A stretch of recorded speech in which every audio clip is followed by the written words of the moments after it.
Okay, let's jump right into this fun story. Imagine a super sunny Saturday afternoon. The sun is shining bright, the sky is blue, and I'm standing in my backyard in a quiet little neighborhood. I've got my grill going, and the yummy smell of burgers cooking is floating all around. You know that smell, hot, juicy burgers sizzling away? It's the best. Kids are running around laughing, playing tag or something silly. I can hear their happy shouts from down the street.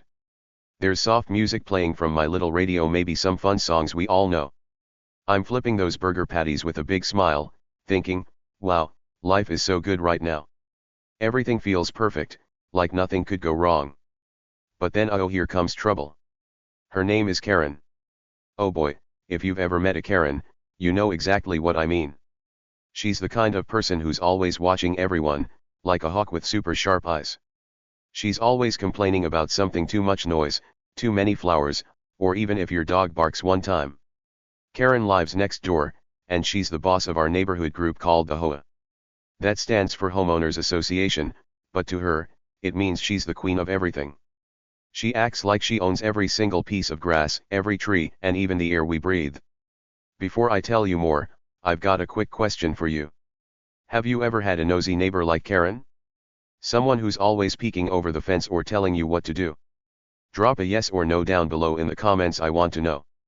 Oh, and while you're at it, tell me where you're reading this from today. Are you at home? School? Somewhere cool? And if you like fun stories like this one, don't forget to hit that subscribe button.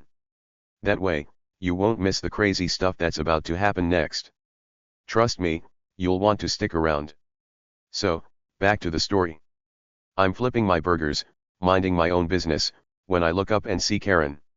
She's standing there, right on the other side of her perfect little white fence. That fence is so white it almost glows, like she paints it every single day. She's staring at me with her arms crossed, and her face looks mad, like, really mad. Her eyes are squinting, and her mouth is all tight, like she just ate a sour lemon. In her hand, she's holding her phone, gripping it super tight. It's like that phone is her sword or something, ready to attack. I catch her glaring and think, oh no, what's her problem now? See, Karen's the kind of neighbor who finds something wrong with everything. Last month, she got mad because my mailbox was too tall. Too tall. It's a mailbox. She even wrote me a letter saying it broke the rules and I had to fix it. Another time, she yelled at a kid down the street for riding his bike too fast. She's always got her nose in everyone's business, and today, it's my turn. I can tell she's about to start trouble, but I don't know how big that trouble's going to get. The burgers are smelling so good now, and I'm hungry. I just want to eat and have a fun day with my friends and family. The kids are still giggling, chasing each other around the yard. One of them yells, "Tag, you're it," and they all scatter, their sneakers thumping on the grass. The music's still playing, maybe a song about summer or good times. I flip another burger and watch the smoke curl up into the air. It's a little cloudy puff, drifting over my yard and maybe a tiny bit toward Karen's side. I don't think it's a big deal. It's just barbecue smoke. Everyone loves that smell, right? Well, everyone except Karen. She's still standing there, staring like I'm doing something awful. I try to ignore her and focus on my grill. The patties are turning nice and brown, with those cool grill marks on them. I'm thinking about how I'll stack them up with cheese, ketchup, and maybe some pickles. My mouth is watering just imagining it. But Karen's not going away. She takes a step closer to the fence, and I can see her tapping her foot. Tap, tap, tap, like she's counting down to something. Her phone is still in her hand, and now she's holding it up a little, like she's about to use it. I look at her and give a little wave, trying to be nice. Hey, Karen, I say, keeping my voice friendly. Want a burger? They're almost ready. I figure maybe she's just hungry or bored. Maybe a burger will cheer her up. But nope, she doesn't even smile. She shakes her head and says, no, in this sharp, loud voice. Then she points at my grill and says, that smell is awful. It's all over my yard. Awful. My burgers. I laugh a little because she's being so silly. It's just a barbecue, Karen, I say. It's not a big deal. But to Karen, everything's a big deal.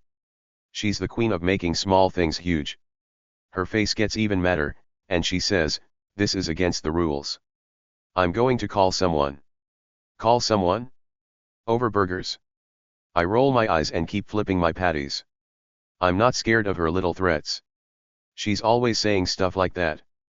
But then I see her start pressing buttons on her phone, and I wonder, wait, is she serious? She's holding the phone to her ear now, and her voice gets loud. "Hello? Yes, I need help," she says. "Help? For what?" The kids stop running for a second and look over. One of them whispers, "What's she doing?" I shrug and say, "Oh, just Karen being Karen." They giggle and go back to playing. The music keeps going, and the burgers keep cooking. I'm still not worried, not really. I mean, what's she going to do? Call the barbecue police? I chuckle to myself at that idea. Little do I know, this day is about to get a lot wilder than I ever thought. Karen's got something up her sleeve, but here's the funny part: she doesn't even know that trouble's already waiting for her. See, I'm just a guy trying to have a good time, grilling some food on a nice day. I'm not hurting anyone. The neighbors like me well, most of them do. They wave when they walk by, and sometimes they stop to chat. But Karen? She's different. She's always looking for a fight, always ready to make a big fuss. And today, she's picked my barbecue as her next battle. I don't know it yet, but this cookout is going to turn into something way bigger than burgers and smoke. Something crazy is coming, and Karen's about to wish she'd just stayed inside.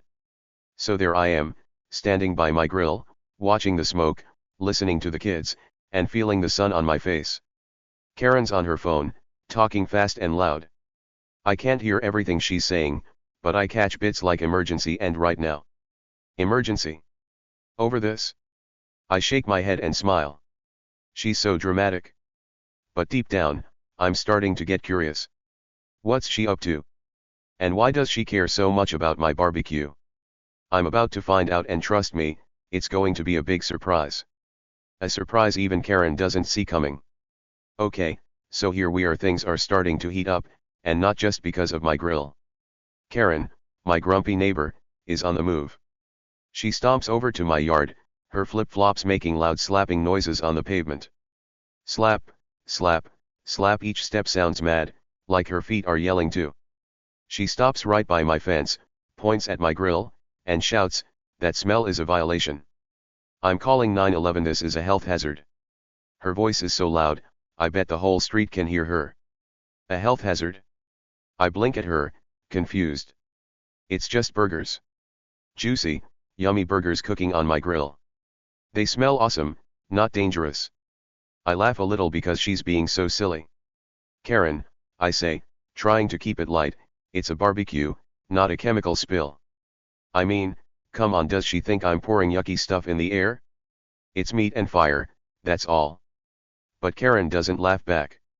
Nope, not even a tiny smile. Her face turns bright red, like a tomato ready to pop. She's super mad, and she's not letting this go. She holds up her phone, and her fingers start pressing buttons fast. She's dialing 911 like the real emergency number. I watch her, still flipping my burgers, and think, is she serious? Her eyes are wide, and she's talking to herself under her breath, muttering stuff like rules and disgusting. I can tell she means business. She's acting like my barbecue is the worst crime ever. But me? I just shrug. I'm not scared, not yet. I've got burgers to cook, and they're looking perfect. The kids are still playing in the yard, running around and giggling. They don't even notice Karen's big tantrum. The music from my radio keeps going, soft and happy. I flip a patty, and it sizzles loud hiss. The smell gets even better, and my stomach growls. I'm thinking about how good these burgers are going to taste. But Karen? She's not thinking about food. She's glaring at me like I'm some bad guy in a movie. Her flip-flops are planted on the ground, and she's holding that phone to her ear now. "Yes, hello," she yells into it. "I need help right now." I peek over at the neighbors' houses. Some of them are looking out their windows now, pulling back curtains to see what's going on. I can see Mr. Johnson down the street. He's an older guy with gray hair. He's shaking his head, like he's tired of Karen's nonsense. Mrs. Lee next door does the same thing, her arms crossed. They've seen this before. Karen's famous around here for freaking out over nothing. One time, she got mad at a kid's lemonade stand, you know, those cute little tables where kids sell juice for a quarter. She called it an unpermitted business and told his mom he had to shut it down. Can you believe that? Over lemonade. So yeah, the neighbors aren't surprised. They're just watching, maybe rolling their eyes a little. I wave at Mr. Johnson, and he waves back with a tiny grin. It's like we're all in on a secret. Karen's crazy, and we just have to wait her out. I keep grilling, turning the burgers so they don't burn. The smoke floats up, a little gray cloud curling in the air. It's not even going near her house that much, it's mostly staying in my yard. But to Karen, it's like I'm attacking her with stink bombs or something. She's still on the phone, talking fast. Yes, it's an emergency, she says. There's smoke everywhere. It's a hazard. I can hear her voice getting higher and louder, like she's trying to sound super important. I laugh again, quiet this time, because it's so funny. An emergency? Really? I look at my grill. The burgers are browning just right, and the smoke is normal barbecue smoke. It's not black or thick or scary, it's just regular cooking stuff. But Karen's acting like I'm setting the whole neighborhood on fire. I try to talk to her again.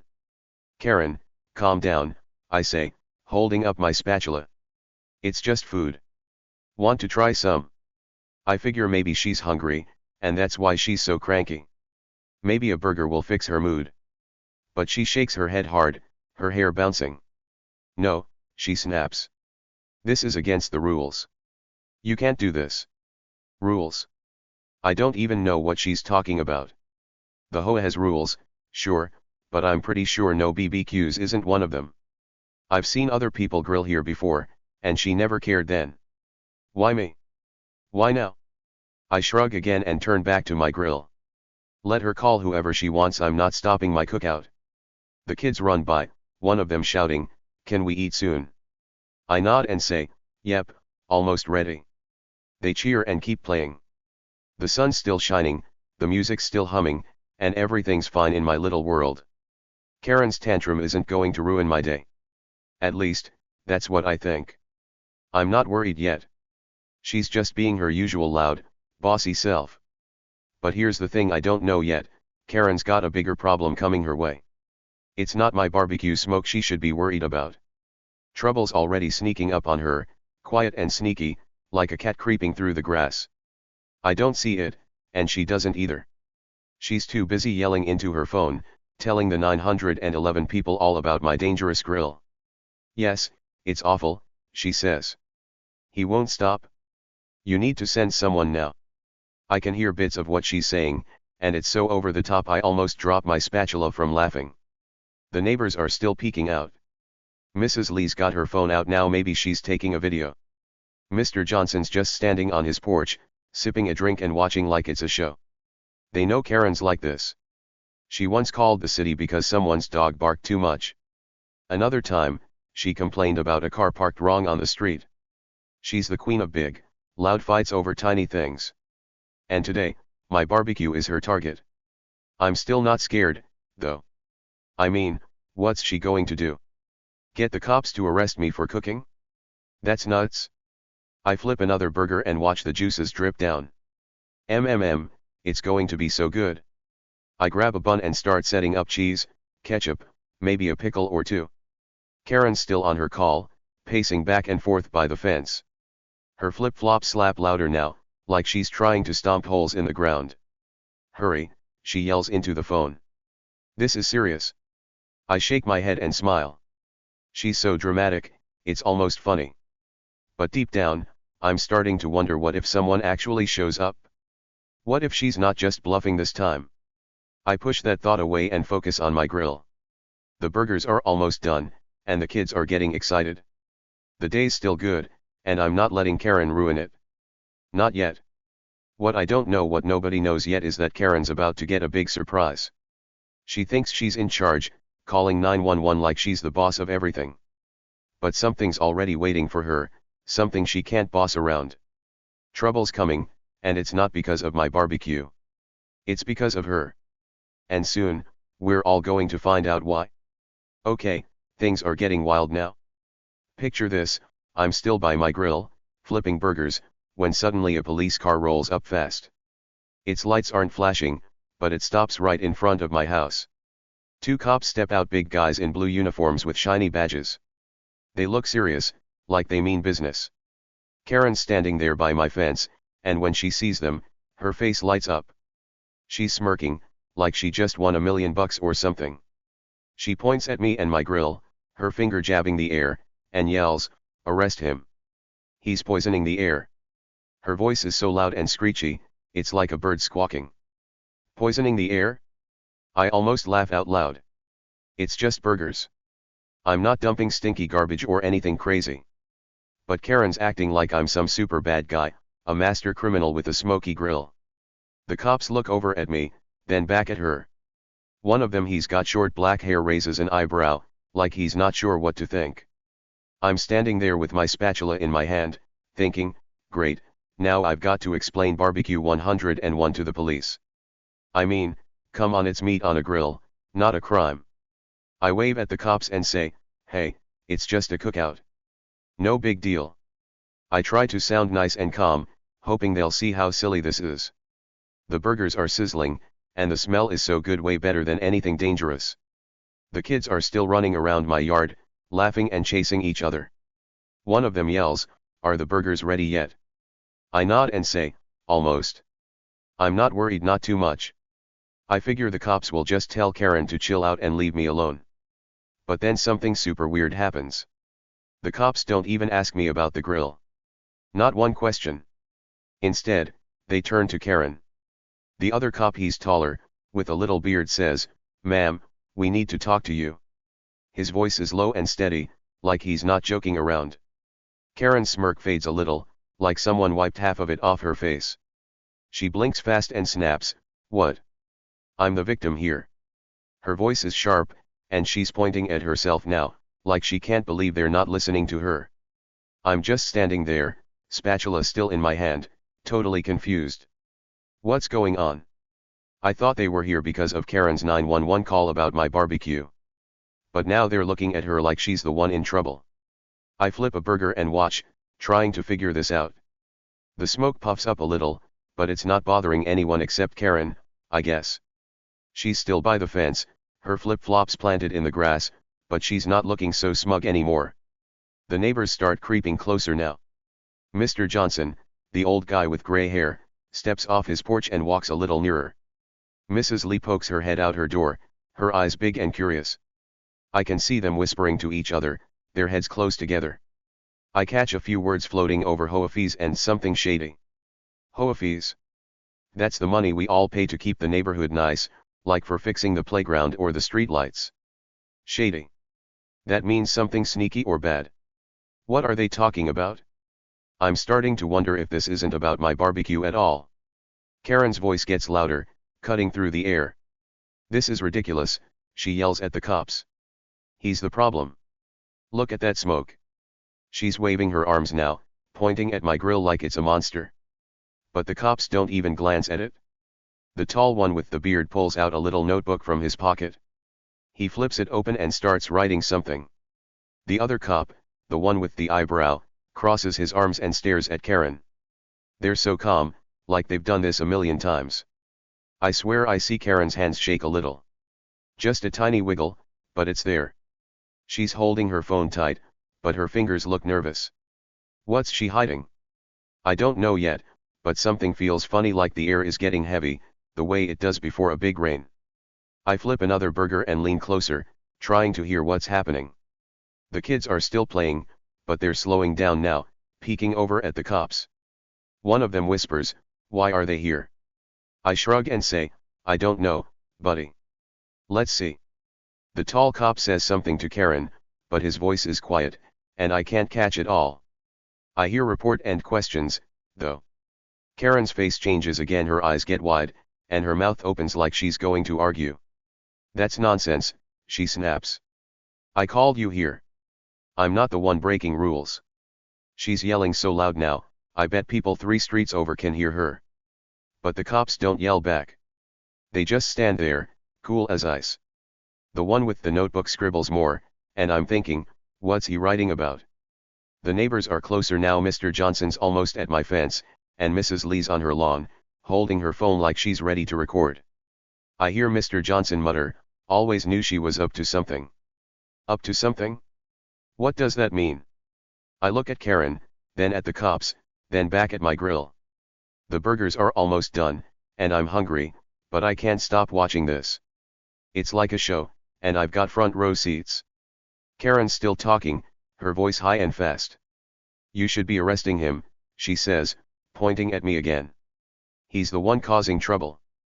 But the cops aren't buying it. The eyebrow cop shakes his head a tiny bit, and the notebook cop says, "Ma'am, this isn't about a barbecue." Whoa, what? My jaw drops a little. Not about my barbecue? Then why are they here? I'm so confused, but I'm starting to get excited too. Something big is happening, and I don't even know what it is yet. The air feels different now, like something's about to burst.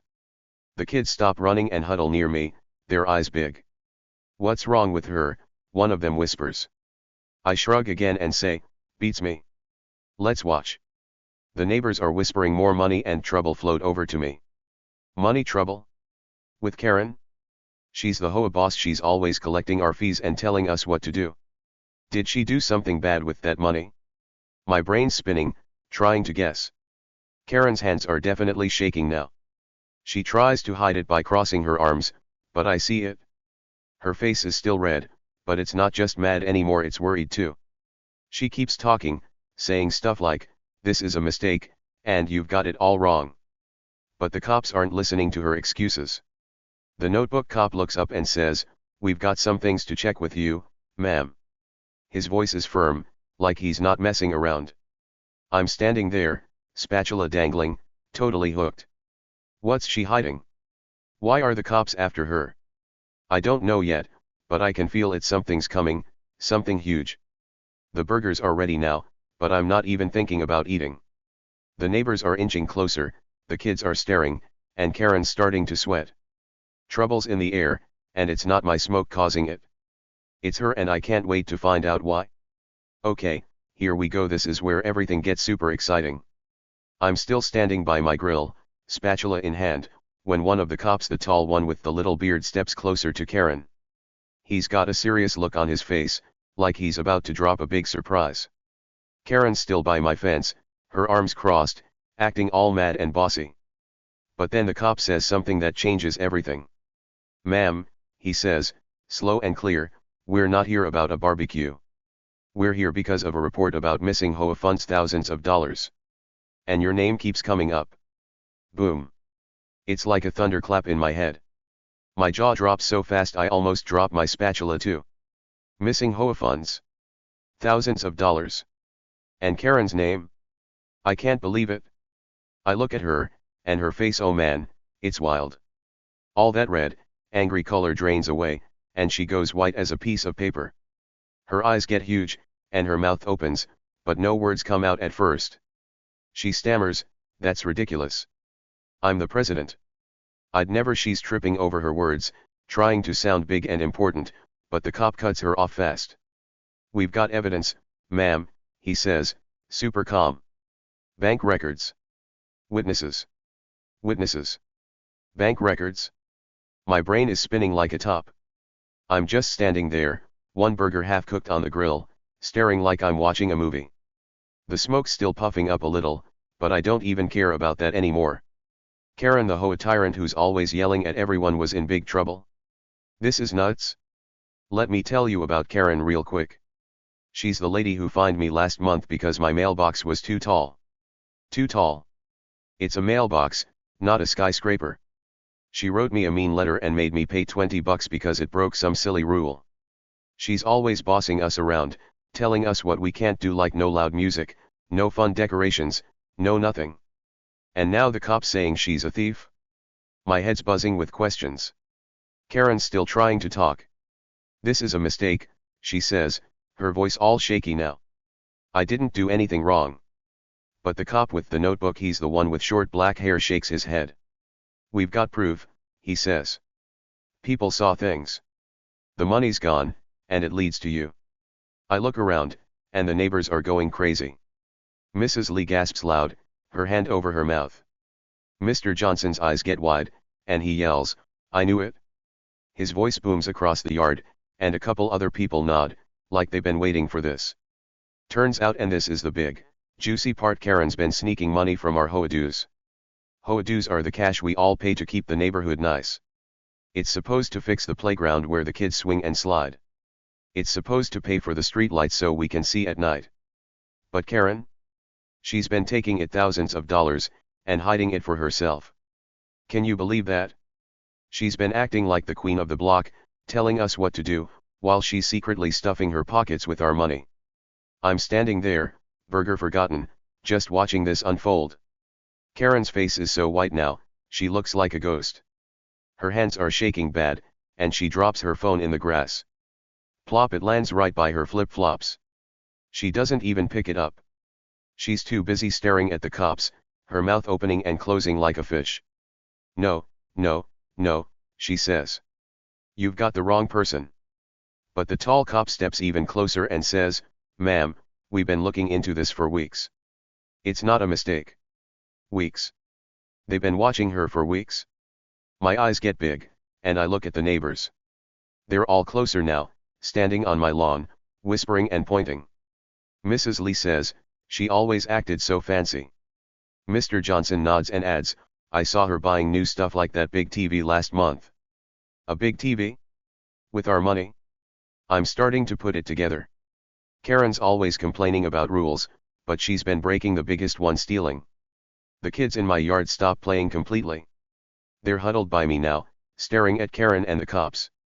One of them, a little girl with pigtails, tugs my shirt and whispers, "Is she bad?" I look down and say, "Looks like it, kiddo." She gasps, and the other kids start giggling, like this is the best show ever. The music from my radio is still playing, but it's soft now, like background noise.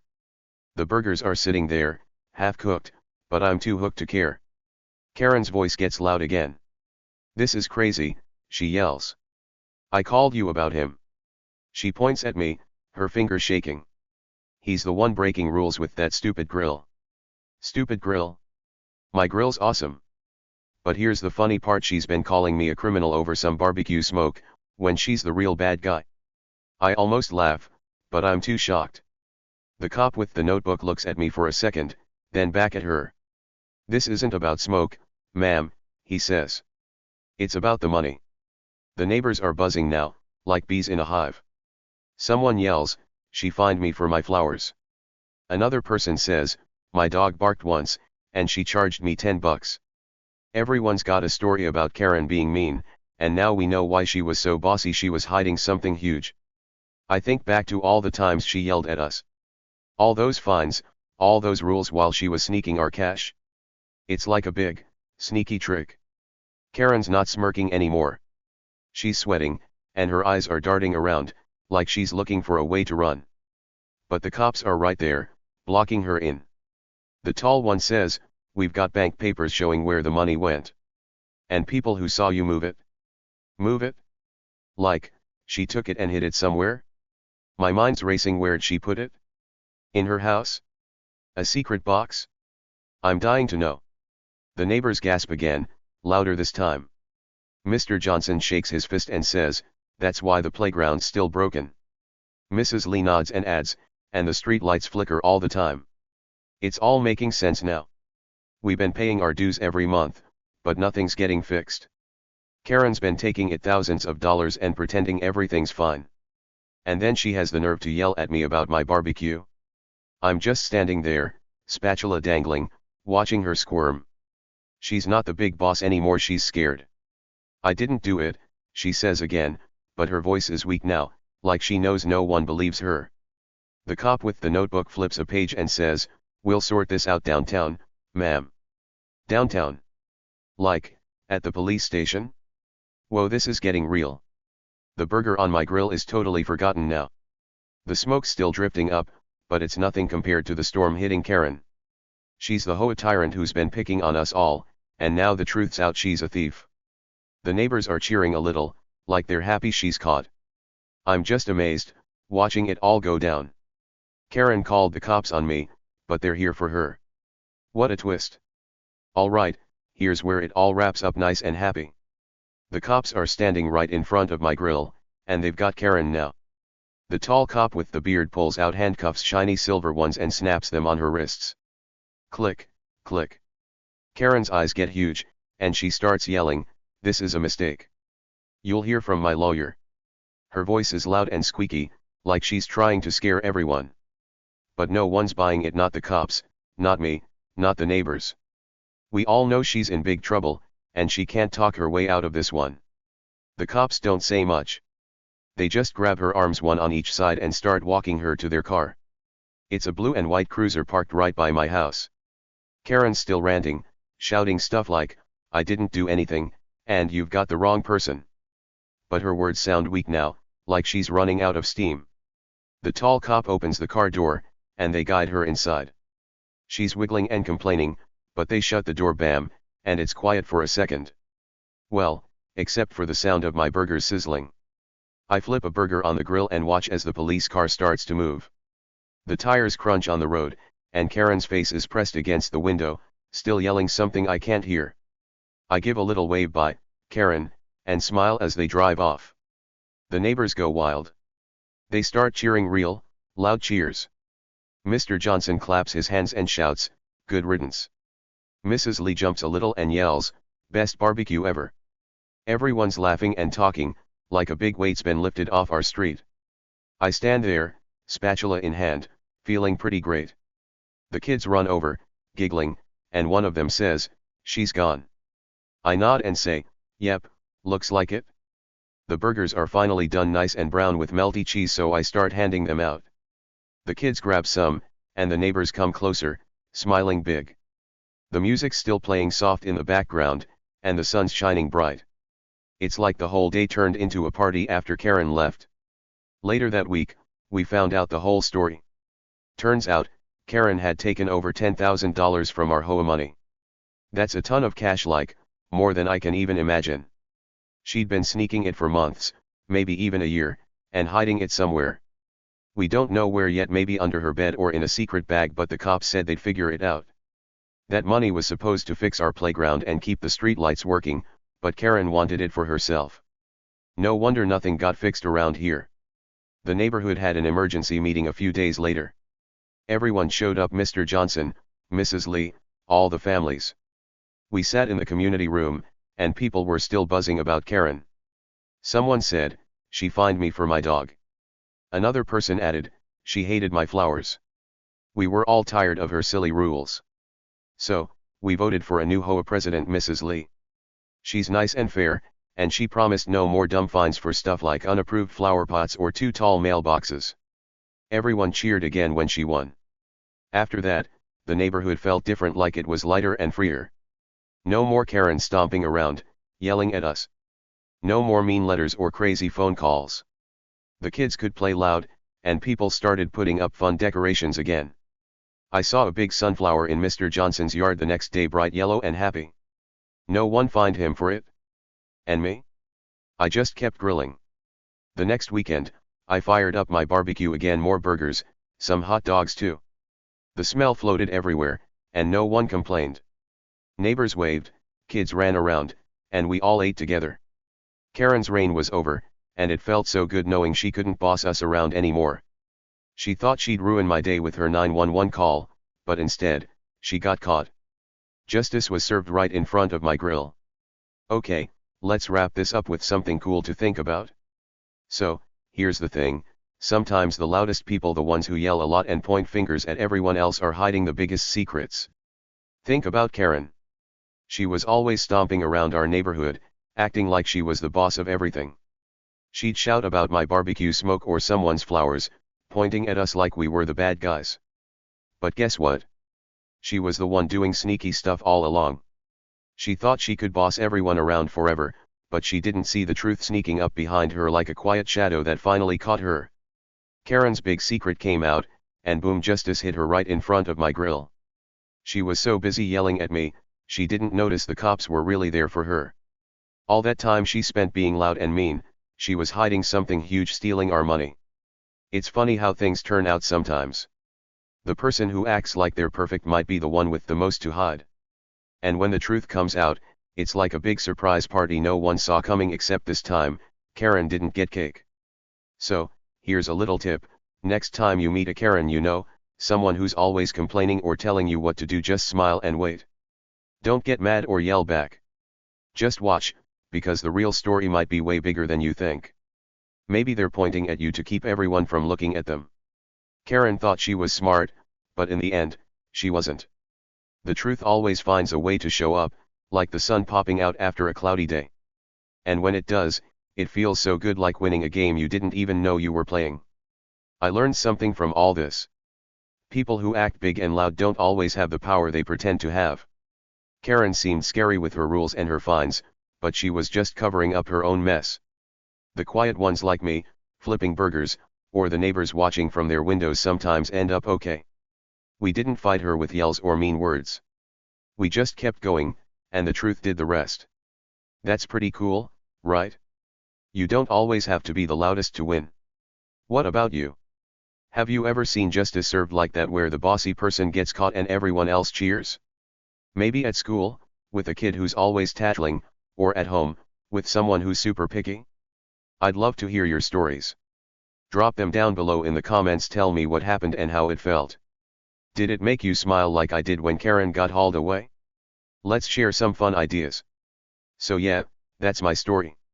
A sunny barbecue day turned into a big lesson: don't judge people too fast, and don't let the loud ones trick you. The truth's got a way of showing up when you least expect it. Next time I grill, I'll think about Karen and laugh a little. Maybe you'll think about her too, and remember that even the bossiest people can't hide forever. Stay happy, keep smiling, and watch out for those sneaky secrets, they might just surprise you.